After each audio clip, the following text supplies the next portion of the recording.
My name is Yewande. I am 31 years old and I have cerebral palsy. Growing up as a disabled person from the age of 3, going to nursery school, I knew I wanted to be just like everyone else. I always wanted to do well academically at school and have a tight-knit group of friends. Coming from an immigrant family, academics is very important. I knew I was different to everyone else when I couldn't run around like the other children and partake in the same games and physical activities. Children would ask me questions such as, why can't you walk? Why are you using a buggy? I used a buggy until the age of 6 before I got my first wheelchair. I used to use a walker in primary school called a K walker. I would sit on the back when I was tired and kids would whiz and push me around on it. I felt free and part of something for a bit. I noticed that kids wouldn't hang out with me at lunch times and at break times.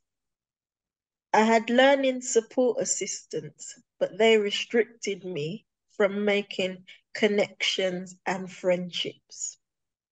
Many of the support assistants were ableists and they didn't have any clue about disability rights. Looking back now, of course, I knew this was discrimination, but when you're that young, you don't have the words to describe it. There were small examples of inclusive practice in primary school, but it still wasn't good enough, I think, academically and socially. I was excluded from certain school trips due to accessibility, and there wasn't enough academic support in my weaker subjects, such as maths. Secondary school, the lack of inclusion increased and it became more of the same. They just expected inclusive education to happen and they didn't really work towards it. I enjoyed subjects such as English throughout my childhood, and I felt supported when the teacher was encouraging. I found solace in impairment groups with other children and young people with the same impairment as I have, and also when I went to physio groups. But I was still left wanting more and wanting them to tackle the discrimination that I experienced. My mum has always been and was always very supportive of me as a disabled person, even though we didn't use disability rights language at home because we weren't familiar with the movement then. She never allowed me to feel ashamed or embarrassed of myself as a disabled person. This came from people at school. I experienced bullying in secondary school. I also experienced comments from other people, such as in the society and the community. It was difficult at school trying to make friends. However, I know that I was privileged to attend mainstream education and get qualifications, even though it wasn't a fully inclusive experience. I also know that I was privileged to get to go to university.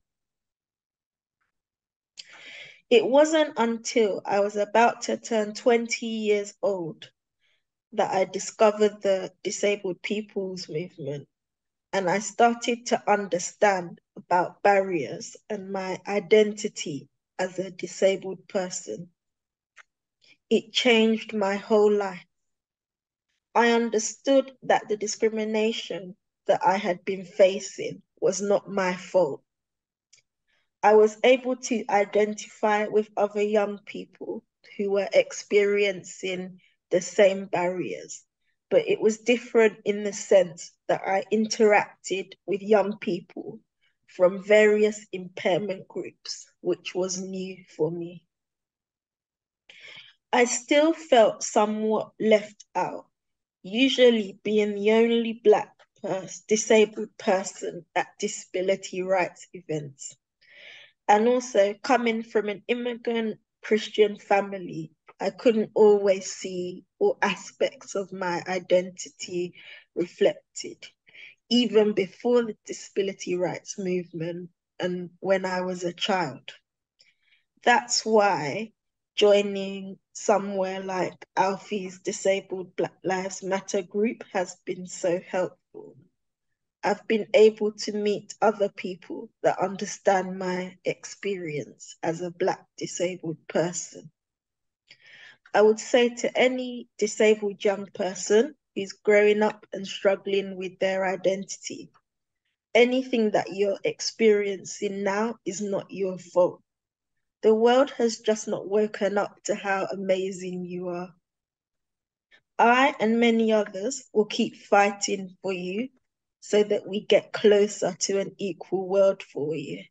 But until then, keep believing in yourself. Things will get better. Be proud of who you are. And tell me, Yewande, you are now working, I think. Tell us about your first paid job.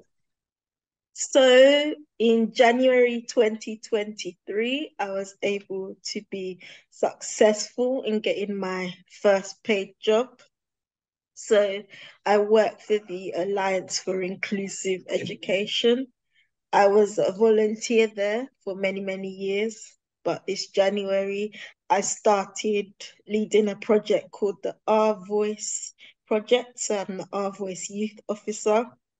So the Our Voice Project, what we are trying to do is bring disabled young people together, and we want to hear from them about what makes them angry, what matters to them, and the barriers that they are facing. We want disabled young people to be developed in their campaign skills around inclusive education, and we want them to develop their political capacity as well. Thank you very much.